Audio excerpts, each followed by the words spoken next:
نبئ عبادي أني أنا الغفور الرحيم وأن عذابي هو العذاب الأليم ونبئهم عن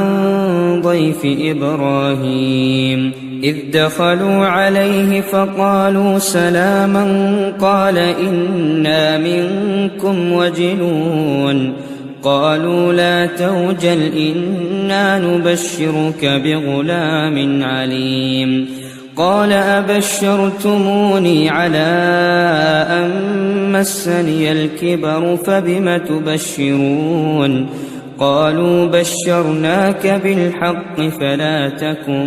من القانطين قال ومن يقنط من رحمة ربه إلا الضالون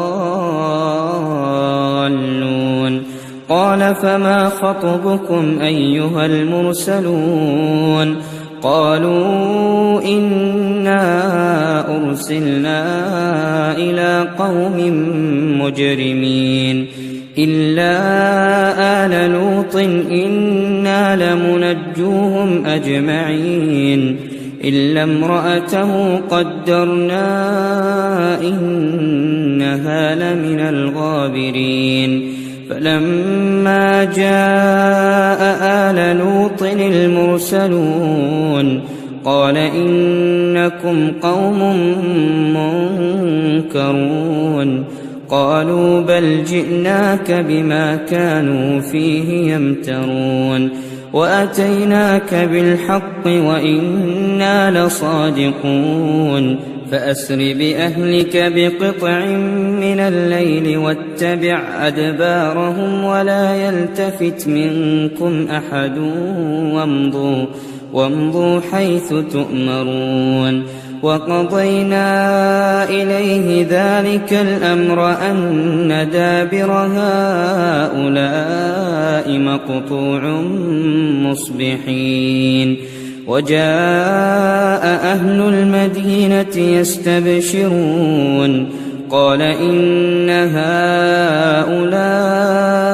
ضيفي فلا تفضحون واتقوا الله ولا تخزون قالوا أولم ننهك عن العالمين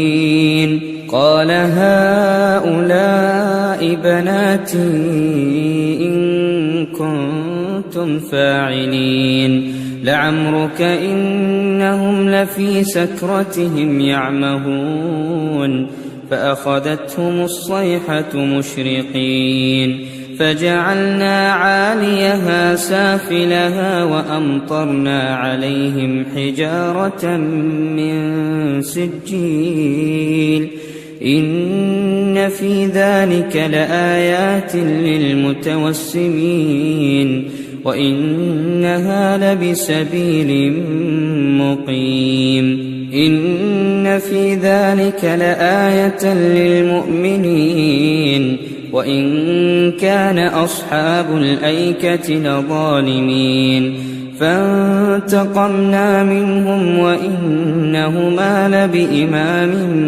مبين ولقد كذب أصحاب الحجر المرسلين وآتيناهم آياتنا فكانوا عنها معرضين وكانوا ينحتون من الجبال بيوتا آمنين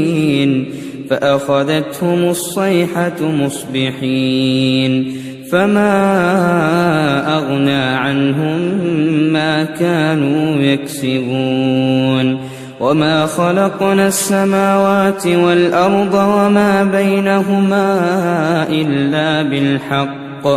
وإن الساعة لآتية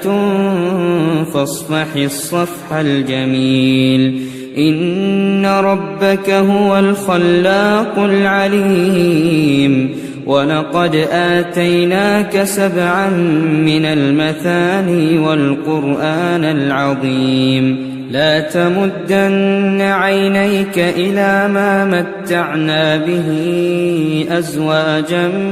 منهم ولا تحزن عليهم واخفض جناحك للمؤمنين وقل إني أنا النذير المبين كما أنزلنا على المقتسمين الذين جعلوا القرآن عضين فوربك لنسألنهم أجمعين عما كانوا يعملون فاصدع بما تؤمر وأعرض عن المشركين إنا كفيناك المستهزئين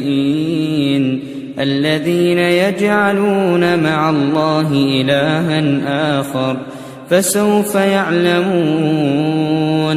ولقد نعلم أنك يضيق صدرك بما يقولون فسبح بحمد ربك وكن